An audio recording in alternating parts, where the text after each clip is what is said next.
Assalamualaikum warahmatullahi wabarakatuh. Perkenalkan, nama saya Syarboini Emasil. Saya berasal dari jurusan akuntansi.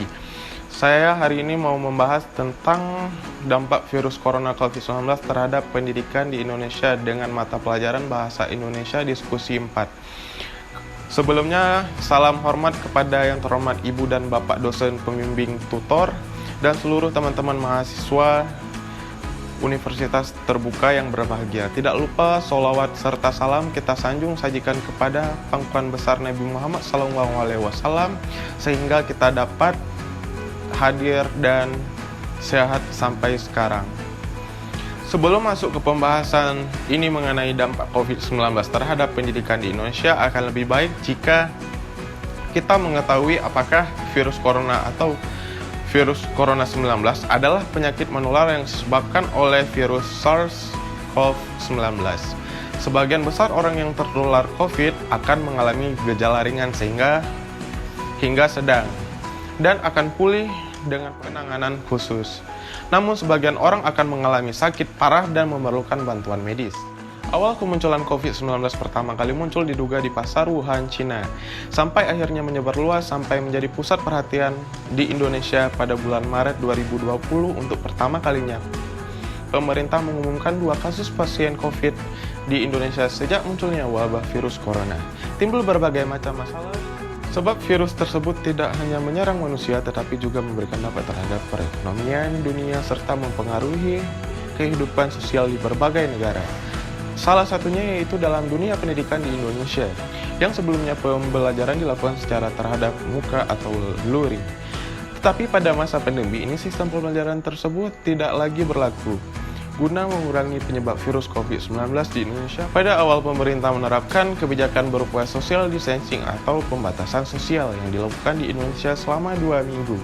Pemerintah berharap dengan dilakukan kebijakan social distancing tersebut dapat mengurangi penyebaran virus atau COVID-19. Namun ternyata kebijakan tersebut tidak dapat mengurangi penyebaran COVID-19. Hingga pada akhirnya pemerintah meliburkan berbagai jenjang pendidikan mulai dari TK, SD, SMP, hingga SMA, dan perguruan tinggi sampai batas waktu yang belum dapat ditentukan. Pemerintah melakukan berbagai cara agar pendidikan bisa terus berjalan di era pandemi ini, karena pendidikan merupakan aset yang sangat penting bagi sebuah bangsa dan negara demi kemajuan negara. Pemerintah akhirnya membuat kebijakan baru dengan cara menerapkan sistem pembelajaran dari rumah masing-masing, yaitu dengan Zoom, Google Meet, Learning, Student, dan media pembelajaran lainnya. Metode tersebut memanfaatkan jaringan online yang sudah pasti terhubung ke internet. Dengan tetap berada di rumah masing-masing dan mengerjakan seluruh kegiatan pembelajaran melalui online, teknik pendidikan daring tersebut dilakukan berbagai jenjang pendidikan mulai dari tingkat TK, SD, SMP, SMA, sampai perguruan tinggi. Dalam pembelajaran daring, biasanya para siswa dan mahasiswa dituntut agar lebih kreatif seperti diberi tugas untuk membuat konten di YouTube yang berisi materi pembelajaran dan lain-lain. Selain ide-ide kreatif tersebut, para siswa dan mahasiswa juga diberikan tugas melalui online oleh kepala guru dan dosen, dengan menganjurkan mengumpulkan tugas yang diberikan melalui sistem yang disediakan oleh setiap sekolah dan kampus sesuai dengan kebijakan yang diterapkan. Karena setiap sekolah atau kampus pasti menerapkan kebijakan yang berbeda-beda. Dari mengumpulkan tugas melalui laman e-learning di Google, melalui student, melalui WhatsApp, melalui email, bahkan datang langsung ke sekolah atau kampus untuk sekedar mengumpulkan tugas. Tetapi harus dengan mematuhi protokol kesehatan yang telah dibuat oleh pemerintah, yaitu setiap orang wajib melakukan 3M, yaitu memakai masker, mencuci tangan, dan menjaga jarak. Pada awal mula diberlakukan pembelajaran daring di sekolah, para siswa dan mahasiswa mengalami beberapa kesulitan, dari gaptek teknologi, kendala internet, kendala jaringan, dan beberapa daerah terpencil dan lain-lain. Selain itu, keluhan dari wali murid pada tingkat TK dan SD pun muncul karena telah menambah beban mereka untuk mengawasi dan mendampingi anaknya dalam proses pembelajaran. Tidak hanya murid, pengajar pun harus beradaptasi dengan adanya pembelajaran jarak jauh ataupun daring, yang dimana sistem pembelajaran tersebut memanfaatkan teknologi sebagai media pembelajaran. Namun seiring dengan berjalannya waktu, masyarakat sudah terbiasa dan harus menerima, serta mendukung adanya kebijakan yang telah dibuat oleh pemerintah dalam dunia pendidikan. Sebab pada masa pandemi ini, sistem pelajaran daring merupakan langkah yang paling tepat untuk mengurangi penyebaran virus COVID-19.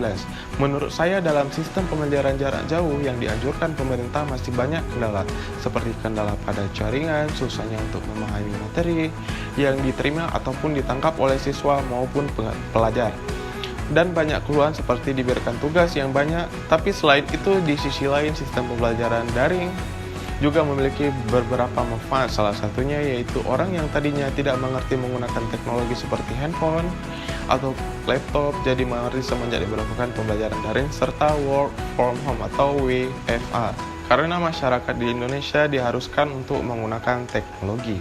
Cara penanganan COVID-19 di bidang pendidikan, pemerintahan melakukan berbagai cara agar pendidikan terus bisa berjalan di era pandemi ini. Karena pendidikan merupakan aset yang sangat penting bagi sebuah bangsa demi kemajuan suatu negara.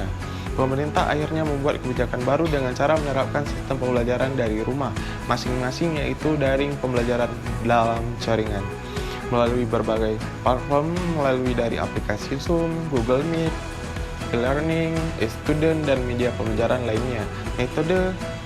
Metode tersebut memanfaatkan jaringan online yang sudah pasti terhubung dengan internet dengan tetap berada di rumah masing-masing dan mengerjakan seluruh kegiatan pembelajaran melalui online. Demikian uraian yang dapat saya sampaikan, lebih dan kurang saya mohon maaf. Wabillahi taufiq wal hidayah. Wassalamualaikum warahmatullahi wabarakatuh.